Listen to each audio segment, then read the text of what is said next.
Welcome to BNEWS Weekly. I'm Phil Gallagher along with BNEWS Director Rich Hosford, BNEWS reporters Tad Stefanak, Chris Flaherty, and Robert Paris, Peter Brown with the weather, and Maddie Shipka with the community calendar. Thank you for joining us. Police are asking the public's help in locating a Woburn man who has been missing for over a week. Woburn police are trying to locate Eric Haggerty, who has been reported missing. The Woburn Police Department said on Facebook the last contact with Eric they are aware of was Saturday, July 27th. Police said Haggerty told a co-worker he was going to walk to Woburn from New Hampshire before he disappeared. Since that time, his family and friends have been unable to make contact with him. If anyone has seen or heard from Eric, contact Woburn Detective Greg Post at the Woburn PD at 781-933-1212, extension 4855. As you know, there's a lot going on at the Burlington Mall. We now know a few more specifics about which shops are slated for the ongoing redevelopment project. Simon Properties, owner of the Burlington Mall, announced some of the businesses that will be open in the Village at Burlington Mall, the building where the former Sears Auto Center was located. Last month it was announced that Cafe Nero will be one of the businesses opening in the Village at Burlington Mall. Now Simon has announced that You Break It, I Fix It, You Break, I Fix, Modern Acupuncture, and Gayu Kaku will be part of the project. You Break, I Fix specializes in repair services for cell phones, computers, laptops, and small electronic products. Modern Acupuncture treats pain, injuries, and a variety of other ailments through pain management techniques. Gayu Kaku is a Japanese barbecue restaurant that offers Japanese grilled barbecue, where guests shared cooked meats over a flaming charcoal grill. Shoppers will also notice the reopening of the entrance located on Mall Road, which will provide access to both the mall and the Village. Two other restaurants, Shake Shack and Kava Meza Grill, have not been officially announced by Simon, but have filed paperwork with the town to be part of the renovation project. In other parts of the mall, a Starbucks kiosk has been approved inside of Macy's, and the Asian fusion restaurant Karma will locate in part of the former Pizzeria Uno's location.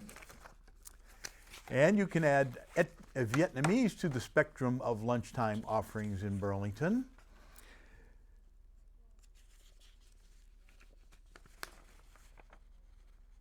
That's good. Have available with the recent approval of Viet Citron. Viet Citron is a fast order food establishment moving into 47 Middlesex Turnpike, the same site that occupies Hanscom Federal Credit Union and Partners Healthcare. For owners Tran and Robert Lee, this is their first food venture, they told the planning board.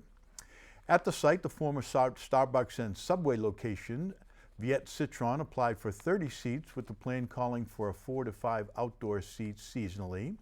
Having seats in an outdoor setting is considered more welcoming and friendly, the applicant said. Planning Director Kristen Kasner noted that the part of town has become more pedestrian accessible since the installation of sidewalks in the area. She said hopefully this type of restaurant will attract more people to that side of Middlesex Turnpike. Following a vote of approval from the planning board, the applicants went before the Board of Health for a grease trap variance, where Lee presented the Vietnamese menu. Viet Citron is looking to open in October. In other restaurant news, Eddie V's Prime Seafood, a high-end restaurant located at 50 South Avenue off of Middlesex Turnpike and the former site of the Macaroni Grill, held a grand opening event last Friday. BNEWS Director Rich Hosford was there, and he has this look. Fans of seafood and steak have a new high-end location to try in Burlington. Eddie V's Prime Seafood opened its doors last Friday with a cocktail reception that featured food selections and some of their signature drinks. It was also an opportunity for the restaurant to highlight its new philanthropical relationship with Leahy Health and present the organization with a donation to cement the partnership. The restaurant was busy with people trying the food, sipping drinks, and checking out the atmosphere, and everyone seemed excited about the new place. Well, we're happy to welcome Eddie V's into the chamber and welcome him to the community.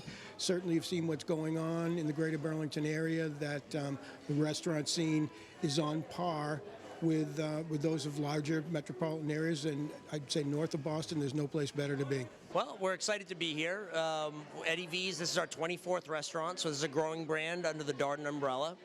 We specialize in world-class seafood, prime cut steak, and an award-winning wine list. So I think that it caters to many facets of the community, and I'm hoping that we're going to be successful here in Burlington. The dinner-only restaurant has a lot of features beyond just the food. Well, we have the showstopper chandelier in the middle of the dining room, which is pretty cool. We do have 2 temperature-controlled wine rooms that border the ramp that heads down into the recessed main dining area. We have 3 private dining rooms where we'll be doing a lot of private events, one of which holds over 50 people. We have another for 35 and another for 15.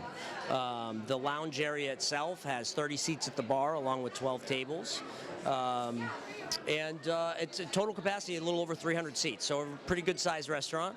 With everything they have to offer, Eddie V's management says they strive to ensure every customer has a wonderful dining experience. Well, I mean, at the end of the day, 100% satisfaction is what we're about. This restaurant brand, the reason we've been successful is because we go above and beyond for our guests, right? So, my goal is for every person that walks in and out of this restaurant to walk out saying that's the best meal I ever had. Throughout the process of getting the restaurant approved, built, and now open, the Burlington community has been welcoming to the new establishment. We've been very well received up to this point. People really couldn't have been nicer to us, so we're really excited. And the turnout is obviously, the turnout behind me here kind of speaks to the fact that people seem excited about the restaurant, so we're excited about that too. Finally, Eddie V's Prime Seafoods partners in the Chamber and at Leahy are excited about the new restaurant opening its doors. From start to finish, when the building was initially being built until the final fitting out, phenomenal appointments, great food. We're very happy to have them be one of the signature restaurants in town. We are thrilled that Eddie V's, first of all, is here in Burlington and now part of this community. The fact that they've chosen Leahy to be their partner and philanthropic partner means a lot to us. We have a lot of events, we have a lot of activities that I think they'll become a great partner for us moving forward. From Eddie V's, I'm BNEWS Director Rich Hosford. A Burlington native will be taking the stage and speaking the words of the Bard as part of a traveling theater group.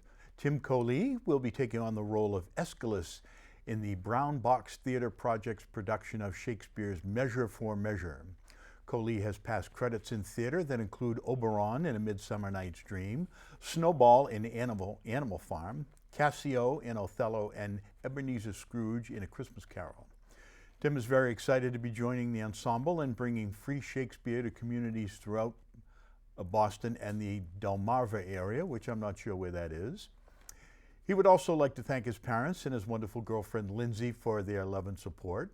In the play, Duke Vicentio of Vienna decides to take a break from ruling and appoints Angelo to rule in his absence, assisted by a trusted counselor, Aeschylus. The first thing Angelo does is pronounce that he's going to enforce the immorality laws to try and stamp out the epidemic of loose living.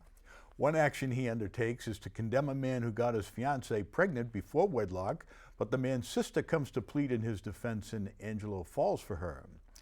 Duke Vicentio, in the meantime, has not left Vienna but disguised himself as an itinerant friar and is moving about among the people to observe the effect of Angelo's rule. Being a Shakespeare comedy, the play comes together in a positive for those involved. All performances are free, outdoors, and open to all audiences. Due to the nature of the content, Brown Box recommends this play for adult or mature audiences. For a list of performances, times, and locations, visit brownboxtheater.org. The Burlington Park and Recreation Department held the annual Celebrate Burlington event on the town common.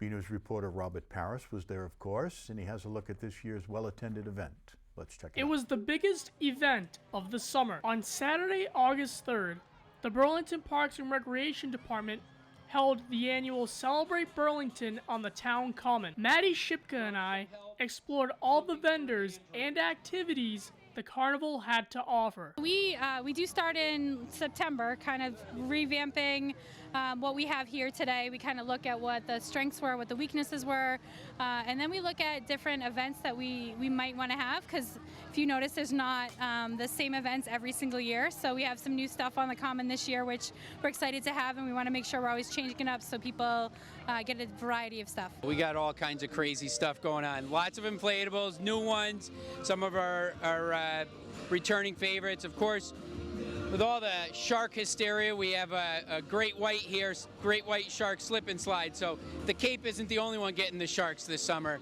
Burlington's got its own shark. Got a lot of great vendors and sponsors here this year. I had a chance to speak with a couple of kids about the fun-filled day. Having fun? Yes. Yes. Yes. Did you try any of the games so far? Yes. Yes. What's your favorite? My favorite is the slide. The car racing? Yeah. Car racing? The horsey. And the horsey too. Lastly, the Parks and Recreation Department would like to thank the vendors, sponsors, and the people of the Burlington community. Program staff does a tremendous job getting donations to make this happen. So really, that's it. Just seeing these families out here and enjoying, having a good time at a free event. A lot of work goes into this, so we want to make sure that it's a great community event and making sure that everyone can come and do all of this at no cost to them. It's just our way to say thanks for supporting the Burlington Parks and Rec Department, and that's my favorite part, is seeing all of these people here today. From the Town Common, I'm Robert Paris for BNEWS Weekly. Children participating in the Middlesex Sheriff's Youth Safety Academy visited Burlington Police and Fire Departments on Wednesday, July 31st. This is just part of the program's mission to teach children how to be safe and establish connection with public safety officials. BNews reporter Chris Flaherty went down to check it out and has this report. Wednesday, July 31st, participants of the Middlesex Sheriff's Youth Public Safety Academy visited Burlington Police and Fire for a crash course on the inner workings of both departments and how they keep the public safe. So today's our community day. Every Wednesday, all the different campers go out to the different communities. They get tours of the police station, tours of the fire station. Burlington Police and Burlington Fire do a tremendous job doing interactive activities with the kids. Like today we had the crime scene. They were inside to the fire range. They talk about gun safety. They got to see some of the equipment that the police department gets to work with. And then when they get over to the fire department this afternoon, they're going to actually get to work the hoses. They're going to get to go up on the ladder truck and that type of thing. The kids just love it. Community Day is just one part of an extensive program that teaches children safety in and out of the home. The Academy has evolved over time to educate participants in weather emergencies, cyber safety, and new trends such as vaping. And even like with the vapes, the different types of vapes they come out with all the time, a lot of parents aren't familiar with the vapes, the different types of vapes. So a lot of times even when we have parents come up with like Cub Scouts or Boy Scouts that visit the building on occasion, we actually ask the parents, hey, can you pick out all the vapes? And most times they can't. And sadly we've had several come up and say, hey, I found that in my son or daughter's room. And then we share with them the resources so that they can better educate their kids to hopefully teach them the dangers of vaping. And the sooner that we can share this with the kids that are here and all the kids that come through during the course of the year about the dangers of vaping, the dangers of needles, the dangers of guns, the sooner we could teach them those safety habits, the better off they'll be in the long run as they go through middle school and high school. The Academy has grown significantly since its conception, with sessions all across Middlesex County helping children establish safe connections with public officials. And this is a big thing for Sheriff Katujian. When he first came here, he really wanted to make sure that this program actually not only grew, but included more people. So we've reached out to a number of different populations. We're very fortunate that we have a number of people come through that have some, whether it be cognitive disabilities or physical disabilities. So by bringing everybody together, teaching them at an early age some of the dangers that are out there and how they can reach out and feel safe with their policemen, their firemen, their correction officers, trusted adults at school. Many times we can avoid potentially dangerous situations with the kids. The biggest thing we want is we want them to always feel safe approaching a public safety officer. So again, whether it be a police officer, fireman, feel safe if ambulance pulls into the area, correction officers or whoever. We really want them to feel comfortable to be able to go up to them, talk to them, ask about their job, learn about their job, and then learn about different safety aspects that they can take advantage of in life. It's a great camp put on by Sheriff Katujian every year. He's a great partner to Middlesex Sheriff's Office. Anything that the town of Burlington needs, if we reach out to them, they always step up. It gives the kids access to police officers along with camp counselors and a variety of activities all week long. Not only Burlington children, but every town in Middlesex County. Until next time, this is Chris Flaherty for BNEWS Weekly. Middlesex Sheriff Katusian is working with the state's junior senator to help give much-needed treatment to the county's prison population in an effort to curb recidivism. Senator Edward Markey joined Middlesex Sheriff Peter Katusian for a private roundtable discussion with staff and inmates at the Middlesex Jail and House of Correction about efforts to expand opioid treatment in jails. Senator Markey visited to discuss the Middlesex Sheriff's Office nationally recognized medication-assisted treatment and directed opioid recovery, otherwise known as Matador program, and talk about the recently filed Community Reentry Through Addiction Treatment to Enhance Opportunities Act. The bipartisan act, which has been endorsed by both the major county sheriffs of America and the National Sheriff's Association, would authorize the creation of a federally funded grant program allowing local jurisdictions to provide access to medication-assisted treatment in correctional facilities. According to the release, since the launch of Matador in the fall of 2015, 82% of participants who have successfully completed 6 months in the program have not recidivated, and 96% of all participants, regardless of whether they had completed the program, had not succumbed to a fatal post-release overdose. Markey said evidence shows that providing medication-assisted treatment during incarceration can reduce the likelihood of an opioid overdose fatality. He added that when it comes to opioid abuse, it's necessary to offer rehabilitation rather than incarceration. In addition to the roundtable, Senator Markey also toured the medical unit and met with inmates and detainees in the facility's housing unit for military veterans. The Burlington Public Library has been the place all summer long with their Universe of Stories themed summer reading program. Magician Scott Jameson joined the fun with his visual and interactive show for kids and adults. BNews reporter Tad Stefanak was on hand, and he has this report. One more time, is everybody ready to have some fun? Yeah!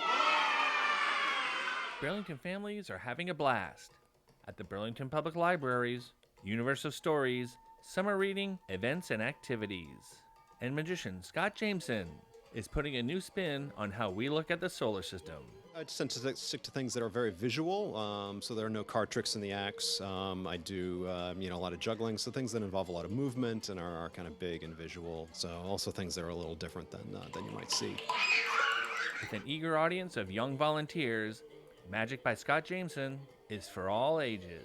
I pretty much focus on families, so I try to always have something in there for the adults without losing the kids' interest. So I mean, you try to walk that tightrope, finding that happy medium between two worlds.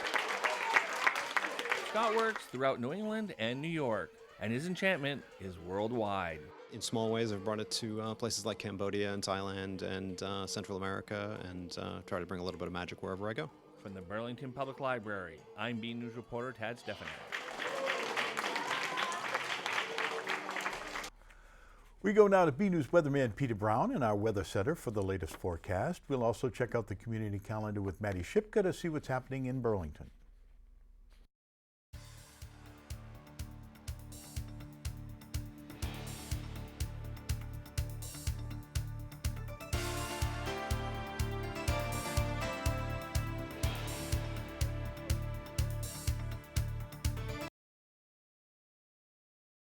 A look at your weather for the next 7 days.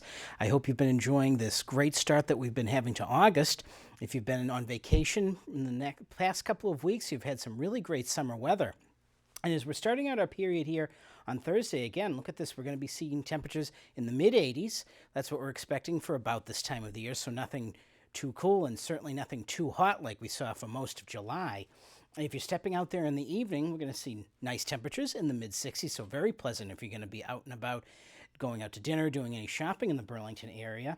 And some good news for those of you who don't like the intense heat, we are going to be far away from these record highs that we see at this time of the year in August in the mid and upper 90s. And it doesn't look like that's going to be coming to us anytime soon in our 7-day period.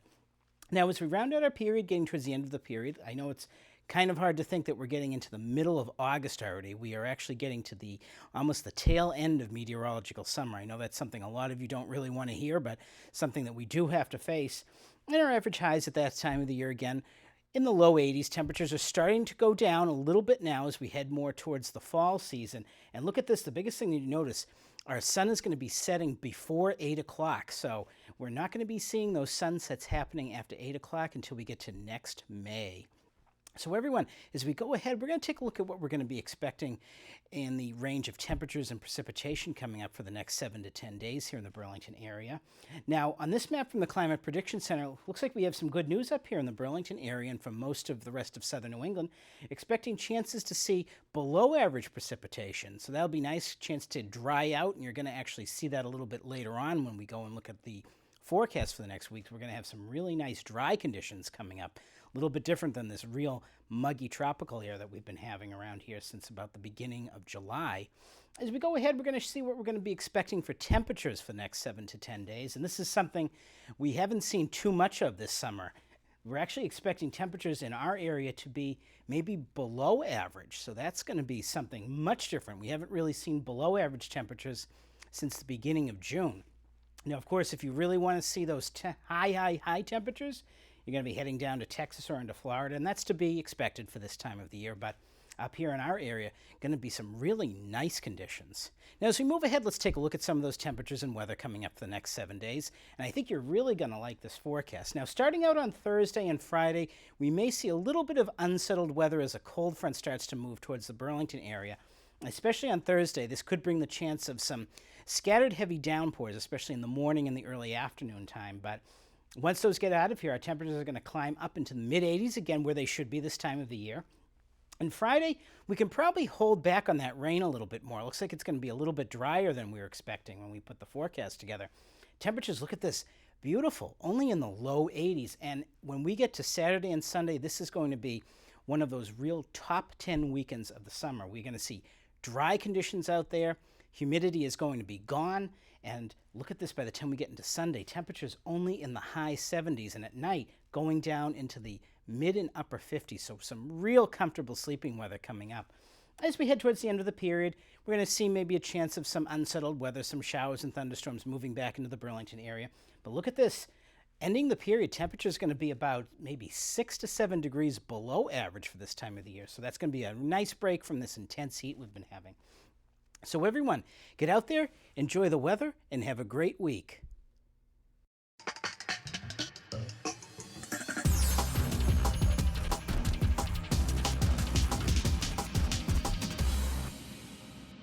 I'm Maddie Shipka, and this is your community calendar. Come and play some cornhole for a good cause.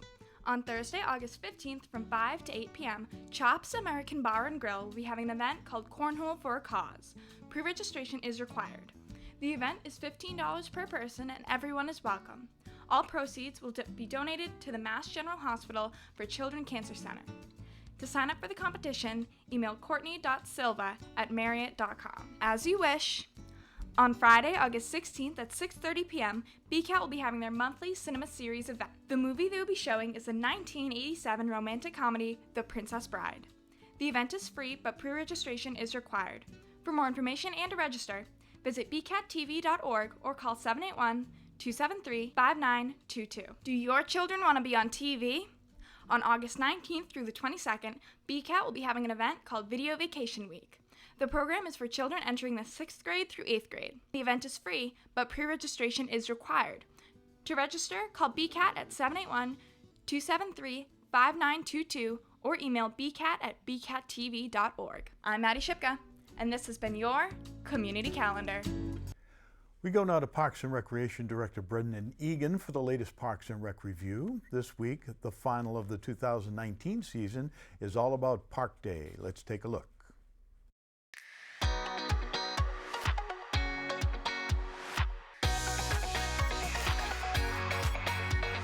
Welcome back for another edition of the Park and Rec Review. Coming to you this week live and direct from Rohannes Park. We're going to look at the Park Place program and talk to some of the directors and staff in the program. We are at Rohannes Park because it's an all-park day, which means all the parks together at Rohannes Park. We're going to see what events they have planned for today and what some of the popular activities were this week. I should say this summer. Also in the background, you see the Gaga Ball pit that was the product of an Eagle Scout project by Christopher Poirier. We're really excited for that. It was a great program addition to the park, but also to the Park Place program. Let's take some time here and go around and meet some of the directors and staff in our Park Place program. All right, we're here with Alex Viglione, who is one of our park directors at Wildwood Park. Wildwood Park. All right, so we're at the All Park Day here at Rahanis. But Alex, tell me, what were some of the popular games and activities at Wildwood this summer? Well, I mean, lately the biggest thing's probably been Connect 4 tournaments. We do like a couple of those a day. We've got some prizes out there. But dodgeball, always a mainstay. And kickball, also a big one now. Yeah. Awesome. And plenty of shade and water over at Wildwood? Yep. Sit by the picnic tables, you know, get the hose out. Kids love it. Yeah. All right. Thanks, Alex. We caught up with John Gio, our director here at Rahanis. So you get to host All Park Day this year. Yeah, I get to host All Parks Day this year, just like last year. It's always a wicked fun day. We have a lot of games. You know, it's emoji themed this year. Just got our new Gaga Ball pit.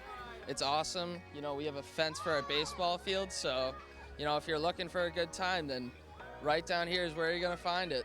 So what kind of activities do you have planned for All Park Day? So we just had a 4-station group games. We had a 4 corners ultimate frisbee. We had them make some crafts over there with some balloons, and we had them pop some balloons over there. So, you know, we're just getting started. We got a lot more to go. We're going to catch up with Julia Brown from Regan Park in just a minute, and hopefully catch up with someone from Veterans in Wildmere. Thanks for hosting the All Park Day again, and we'll get those tunes cranking. Oh, yeah. Thank you. All right, we caught up with Julia Brown, director at Regan Park. How's it going, Julia? Really good. Today's Emoji Day. Emoji Day. That's right. John filled us in. Emoji Day at the All Park Day. So I understand you came up with a bunch of the themes this year for the parks. Tell us about some of the themes. Today at Rahanis, we had Emoji Day. At My Park Regan, we had Outer Space Area 51 Day, where we had 2 teams, the astronauts and the aliens, see who can get the rocket ship to go home first, because they were trapped on a planet. We had rocket races, we had Comet Blaster, and a bunch of other activities. All right, thanks, Julia. Have a good summer, everybody. All right, we're back here at Command Central. That is the Parks and Recreation Department office. We've escaped All Park Day without getting injured. There's a lot of action going on in that Gaga Ball pit on the playground and out on the soccer field for the All Park Day. We're back here, like I said, in the office, which is really, we call it Command Central because this is where all the questions come. And I hope to see you in some of our programs or at some of our special events over the next year before we start up the Park and Rec Review again next summer. So thank you all for participating in our programs, coming to our special events, and just taking part in Parks and Recreation in Burlington. Thank you and have a great year.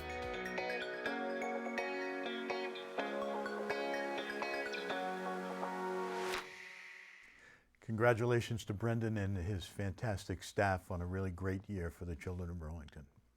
Another week, another photo to highlight. This week's photo was from the Icy Kingdom of Arundel. It was sent in by Maureen Spencer and shows her daughter Mackenzie with Princess Elsa from the Burlington Education Summer Theater's production of Frozen Jr. Elsa was played by Molly Haggerty in the adaptation of Disney's beloved animated feature. Thanks for the photo, Maureen.